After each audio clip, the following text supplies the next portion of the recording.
La desdicha es diversa. La desgracia cunde multiforme sobre la tierra, desplegada sobre el ancho horizonte como el arco iris. Sus colores son tan variados como los de este, y también tan distintos y tan íntimamente unidos. Desplegada sobre el ancho horizonte como el arco iris. ¿Cómo es que de la belleza he derivado un tipo de fealdad? De la alianza y la paz, un símil del dolor. Pero así como en la ética el mal es una consecuencia del bien, así, en realidad, de la alegría nace la pena, o la memoria de la pasada beatitud es la angustia de hoy, o las agonías que son se originan en los éxtasis que pudieron haber sido. Mi nombre de pila es Egaegus. No mencionaré mi apellido. Sin embargo, no hay en mi país torres más venerables que mi melancólica y gris heredad. Nuestro linaje ha sido llamado raza de visionarios, y en muchos detalles sorprendentes, en el carácter de la mansión familiar, en los frescos del salón principal, en las colgaduras de los dormitorios, en los relieves de algunos pilares de la sala de armas, pero especialmente en la galería de cuadros antiguos, en el estilo de la biblioteca, y por último, en la peculiarísima naturaleza de sus libros. Hay elementos más que suficientes para justificar esta creencia. Los recuerdos de mis primeros años se relacionan con este aposento y con sus volúmenes, de los cuales no volveré a hablar. Allí murió mi madre. Allí nací yo. Pero es simplemente ocioso decir que no había vivido antes, que el alma no tiene una existencia previa. ¿Lo negáis? No discutiremos el punto. Yo estoy convencido, pero no trato de convencer. Hay, sin embargo, un recuerdo de formas aéreas, de ojos espirituales y expresivos, de sonidos musicales, aunque tristes, un recuerdo que no será excluido, una memoria como una sombra, vaga, variable, indefinida, insegura, y como una sombra también, en la imposibilidad de librarme de ella mientras brilla el sol de mi razón. En ese aposento nací, al despertar de improviso de la larga noche de eso que parecía, sin serlo, la no existencia, a regiones de hadas, a un palacio de imaginación, a los extraños dominios del pensamiento y la erudición monásticos. No es raro que mirara a mi alrededor con ojos asombrados y ardientes, que malgastara mi infancia entre libros y disipara mi juventud en ensoñaciones. Pero sí es raro que transcurrieran los años y el cenit de la virilidad me encontrara aún en la mansión de mis padres. Sí, es asombrosa la paralización que subyugó las fuentes de mi vida. Asombrosa la inversión total que se produjo en el carácter de mis pensamientos más comunes. Las realidades terrenales me afectaban como visiones, y solo como visiones, mientras las extrañas ideas del mundo de los sueños se tornaron, en cambio, no en pasto de mi existencia cotidiana, sino realmente en mi sola y entera existencia. Sí, es asombrosa la paralización que subyugó las fuentes de mi vida, asombrosa la inversión total que se produjo en el carácter de mis pensamientos más comunes. Las realidades terrenales me afectaban como visiones, y solo como visiones, mientras las extrañas ideas del mundo de los sueños se tornaron, en cambio, no en pasto de mi existencia cotidiana, sino realmente en mi sola y entera existencia. Berenice y yo éramos primos y crecimos juntos en la heredad paterna, pero crecimos de distinta manera. Yo, enfermizo, envuelto en melancolía; ella, ágil, graciosa, desbordante de fuerzas. Suyos eran los paseos por la colina, míos los estudios del claustro. Yo, viviendo encerrado en mí mismo y entregado en cuerpo y alma a la intensa y penosa meditación. Ella, vagando despreocupadamente por la vida, sin pensar en las sombras del camino o en la huida silenciosa de las horas de alas negras. Berenice, invoco su nombre. Berenice. Y de las grises ruinas de la memoria, Mil tumultuosos recuerdos se conmueven a este sonido. Vívida acude ahora su imagen ante mí, como en los primeros días de su alegría y de su dicha. Espléndida y sin embargo fantástica belleza. Sílfide entre los arbustos de Arneim, Naya de entre sus fuentes. Y entonces todo es misterio y terror. Y una historia que no debe ser relatada. La enfermedad, una enfermedad fatal, cayó sobre ella como el simún, y mientras yo la observaba, el espíritu de la transformación la arrasó, penetrando en su mente, en sus hábitos y en su carácter, y de la manera más sutil y terrible llegó a perturbar su identidad. El destructor iba y venía, y la víctima, ¿dónde estaba? Yo no la conocía, o por lo menos, ya no la reconocía como Berenice. Entre la numerosa serie de enfermedades provocadas por la primera y fatal, que ocasionó una revolución tan horrible en el ser moral y físico de mi prima, debe mencionarse como la más afligente y obstinada, una especie de epilepsia, que terminaba no rara vez en catalepsia, estado muy semejante a la disolución efectiva y de la cual su manera de recobrarse era, en muchos casos, brusca y repentina. Entretanto, mi propia enfermedad, pues me han dicho que no debo darle otro nombre, mi propia enfermedad, digo, crecía rápidamente, asumiendo, por último, un carácter monomaníaco de una especie nueva y extraordinaria, que ganaba cada vez más vigor y al fin obtuvo sobre mí un incomprensible ascendiente. Esta monomanía, si así debo llamarla, consistía en una irritabilidad morbosa de esas propiedades de la mente que la ciencia psicológica designa con la palabra atención. Es más que probable que no se me entienda, pero temo, en verdad, que no haya manera posible de proporcionar a la inteligencia del lector corriente una idea adecuada de esa nerviosa intensidad del interés con que, en mi caso, las facultades de meditación, por no emplear términos técnicos, actuaban y se sumían en la contemplación de los objetos del universo, aún de los más comunes. Reflexionar largas horas, infatigable, con la atención clavada en alguna nota trivial, al margen de un libro o en su tipografía.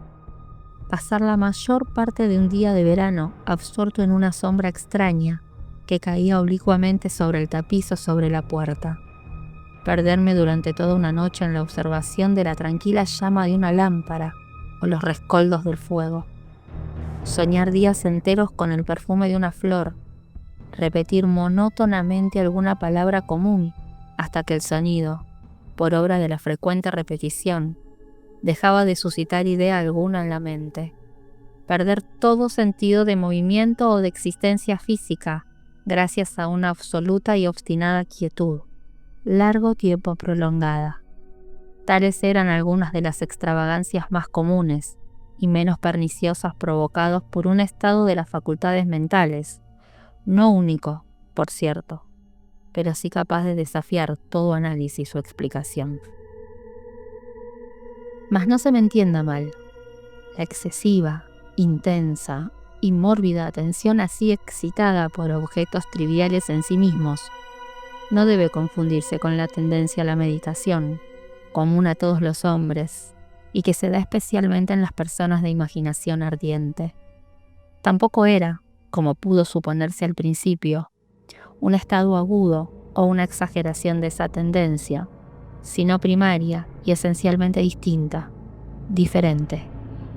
En un caso, el soñador o el fanático, interesado en un objeto habitualmente no trivial, lo pierde de vista poco a poco en una multitud de deducciones y sugerencias que de él proceden, hasta que, al final de un ensueño colmado a menudo de voluptuosidad, el incitamentum o primera causa de sus meditaciones desaparece en un completo olvido.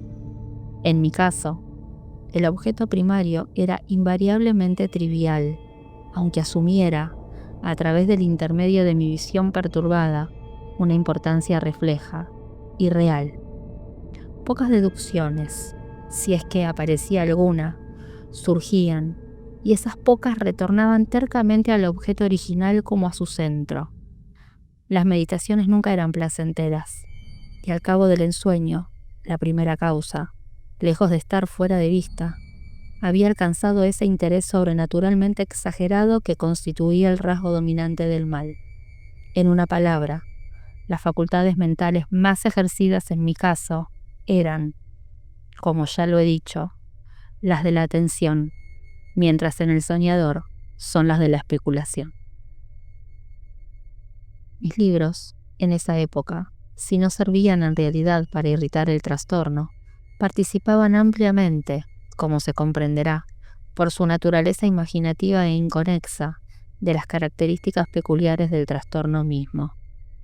Puedo recordar, entre otros, el tratado del noble italiano Coelius Secundus Curio, de Amplitudine Beati Regni Dei, la gran obra de San Agustín, La ciudad de Dios, y la de Tertuliano, De carne Christi, cuya paradójica sentencia, mortus est Dei filius, credibili est quia ineptum est, et sepultus resurrexit, certum est, quia impossibility est, ocupó mi tiempo íntegro durante muchas semanas de laboriosa e inútil investigación. Se verá, pues, que arrancada de su equilibrio solo por cosas triviales, mi razón semejaba a ese risco marino del cual habla Ptolomeo Hefestión, que resistía firme los ataques de la violencia humana y la feroz furia de las aguas y los vientos, pero temblaba al contacto de la flor llamada asfódelo. Y aunque para un observador descuidado pueda parecer fuera de duda que la alteración producida en la condición moral de Berenice por su desventurada enfermedad me brindaría muchos objetos para el ejercicio de esa intensa y anormal meditación, cuya naturaleza me ha costado cierto trabajo explicar, en modo alguno era este el caso. En los intervalos lúcidos de mi mal, su calamidad me daba pena, y muy conmovido por la ruina total de su hermosa y dulce vida, no dejaba de meditar con frecuencia, amargamente, en los prodigiosos medios por los cuales había llegado a producirse una revolución tan súbita y extraña. Pero estas reflexiones no participaban de la idiosincrasia de mi enfermedad, y eran semejantes a las que, en similares circunstancias, podían presentarse en el común de los hombres. Fiel a su propio carácter, mi trastorno se gozaba en los cambios menos importantes, pero más llamativos, operados en la constitución física de Berenice, en la singular y espantosa distorsión de su identidad personal. En los días más brillantes de su belleza incomparable, seguramente no la amé. En la extraña anomalía de mi existencia, los sentimientos en mí nunca venían del corazón, y las pasiones venían siempre de la inteligencia. A través del alba gris, en las sombras entrelazadas del bosque a mediodía y en el silencio de mi biblioteca por la noche, su imagen había flotado ante mis ojos, y yo la había visto, no como una Berenice viva, palpitante, sino como la Berenice de un sueño, no como una moradora de la tierra, terrenal, sino como una abstracción, no como una cosa para admirar, sino para analizar, no como un objeto de amor, sino como el tema de una especulación tan abstrusa cuanto inconexa. Y ahora temblaba en su presencia y palidecía cuando se acercaba. Sin embargo, lamentando amargamente su decadencia y su ruina, recordé que me había amado largo tiempo, y en un mal momento le hablé de matrimonio.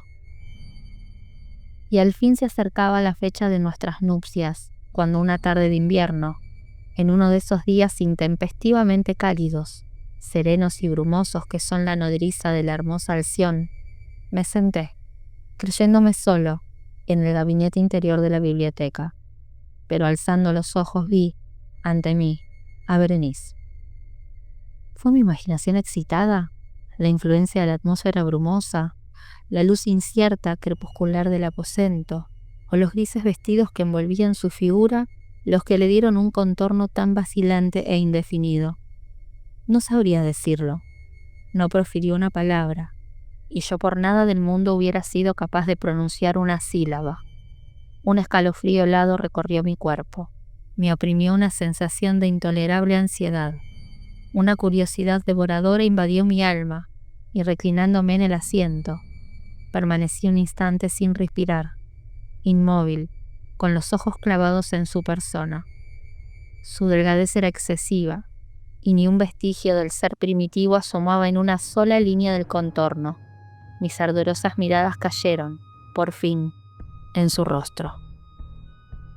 La frente era alta, muy pálida, singularmente plácida, y el que en un tiempo fuera cabello de azabache, caía parcialmente sobre ella, sombreando las hundidas sienes con innumerables rizos, ahora de un rubio reluciente, que por su matiz fantástico, discordaban por completo con la melancolía dominante de su rostro. Sus ojos no tenían vida ni brillo, y parecían sin pupilas, y esquivé involuntariamente su mirada vidriosa para contemplar los labios, finos y contraídos. Se entreabrieron, y en una sonrisa de expresión peculiar, los dientes de la cambiada Berenice se revelaron lentamente a mis ojos. Ojalá nunca los hubiera visto, o después de verlos, hubiese muerto. El golpe de una puerta al cerrarse me distrajo, y alzando la vista, vi que mi prima había salido del aposento, pero del desordenado aposento de mi mente.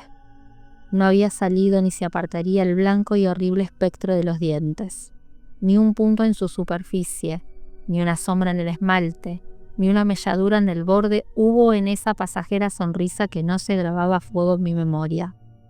Los vi entonces con más claridad que en un momento antes. Los dientes, los dientes. Estaban aquí y allí y en todas partes, visibles y palpables, ante mí, largos, estrechos, blanquísimos, con los pálidos labios contrayéndose a su alrededor, como en el momento mismo en que habían empezado a distenderse. Entonces sobrevino toda la furia de mi monomanía y luché en vano contra su extraña e irresistible influencia. Entre los múltiples objetos del mundo exterior, no tenía pensamientos sino para los dientes. Los ansiaba con un deseo frenético. Todos los otros asuntos y todos los diferentes intereses se absorbieron en una sola contemplación. Ellos eran los únicos presentes a mi mirada mental, y en su insustituible individualidad llegaron a ser la esencia de mi vida intelectual. Los observé a todas las luces, les hice adoptar todas las actitudes, examiné sus características, estudié sus peculiaridades, medité sobre su conformación, reflexioné sobre el cambio de su naturaleza. Me estremecí al asignarles en imaginación un poder sensible y consciente, y aún, sin la ayuda de los labios, una capacidad de expresión moral. Se ha dicho bien de Mademoiselle Salé que tous espaces éteints de sentiments, y de Berenice, yo creía con la mayor seriedad que tous sens dents éteints des idées. ¿Des idées? Ah, este fue el insensato pensamiento que me destruyó. Por eso era que los codiciaba tan locamente. Sentí que solo su posición podía devolverme la paz, restituyéndome la razón. Y la tarde cayó sobre mí, y vino la oscuridad. Duró, y se fue. Y amaneció el nuevo día, y las brumas de una segunda noche se acumularon, y yo seguí inmóvil, sentado en aquel aposento solitario, y seguí sumido en la meditación, y el fantasma de los dientes mantenía su terrible ascendiente como si, con la claridad más viva y más espantosa, flotara entre las cambiantes luces y sombras del recinto. Al fin, irrumpió en mis sueños un grito como de horror y consternación, y luego, tras una pausa, el sonido de turbadas voces, mezcladas con sordos lamentos de dolor y pena. Me levanté de mi asiento, y abriendo de par en par una de las puertas de la biblioteca, vi en la antecámara a una criada deshecha en lágrimas, quien me dijo que Berenice ya no existía. Había tenido un acceso de epilepsia por la mañana temprano, y ahora, al caer la noche, la tumba estaba dispuesta para su ocupante y terminados los preparativos del entierro. Me encontré sentado en la biblioteca y de nuevo solo. Me parecía que acababa de despertar de un sueño confuso y excitante. Sabía que era medianoche y que desde la puesta del sol Berenice estaba enterrada, pero del melancólico periodo intermedio no tenía conocimiento real, o por lo menos, definido. Sin embargo, su recuerdo estaba repleto de horror, horror más horrible por lo vago, terror más terrible por su ambigüedad. Era una página atroz en la historia de mi existencia, escrita todo con recuerdos oscuros, espantosos, ininteligibles. Luché por descifrarlos, pero en vano, mientras una y otra vez, como el espíritu de un sonido ausente, un agudo y penetrante grito de una mujer parecía sonar en mis oídos. Yo había hecho algo. ¿Qué era? Me lo pregunté a mí mismo en voz alta, y los susurrantes ecos del aposento me respondieron. ¿Qué era? En la mesa, a mi lado, ardía una lámpara, y había junto a ella una cajita. No tenía nada de notable, y la había visto a menudo, pues era propiedad del médico de la familia. Pero, ¿cómo había llegado allí, a mi mesa? ¿Y por qué me estremecía al mirarla? Eran cosas que no merecían ser tenidas en cuenta, y mis ojos cayeron, al fin, en las abiertas páginas de un libro, y en una frase subrayada. Dicebant mihi sodales, si sepulcrum amicae visitarem, curas meas aliquantulum fore levatas. ¿Por qué? Pues al leerlas se me erizaron los cabellos y la sangre se congeló en mis venas. Entonces sonó un ligero golpe en la puerta de la biblioteca. Pálido como un habitante de la tumba, entró un criado de puntillas. Había en sus ojos un violento terror, y me habló con voz trémula, ronca, ahogada. ¿Qué dijo? Oí algunas frases entrecortadas. Hablaba de un salvaje grito que había turbado el sueño de la noche, de la servidumbre reunida para buscar el origen del sonido, y su voz cobró un tono espeluznante, nítido, cuando me habló, susurrando, de una tumba violada, de un cadáver desfigurado, sin mortaja, y que aún respiraba, aún palpitaba, aún vivía. Señaló mis ropas. Estaban manchadas de barro, de sangre coagulada. No dije nada. Me tomó suavemente la mano. Tenía manchas de uñas humanas. Dirigió mi atención a un objeto que había contra la pared. Lo miré durante unos minutos. Era una pala. Con un alarido salté hasta la mesa y me apoderé de la caja, pero no pude abrirla, y en mi temblor se me deslizó de la mano, y cayó pesadamente, y se hizo añicos, y de entre ellos, entrechocándose, rodaron algunos instrumentos de cirugía dental, mezclado con 32 objetos pequeños, blancos, marfilinos, que se desparramaron por el piso. Berenice, de Edgar Allan Poe. Si te gustan los audiolibros, suscríbete al canal para no perderte ninguno.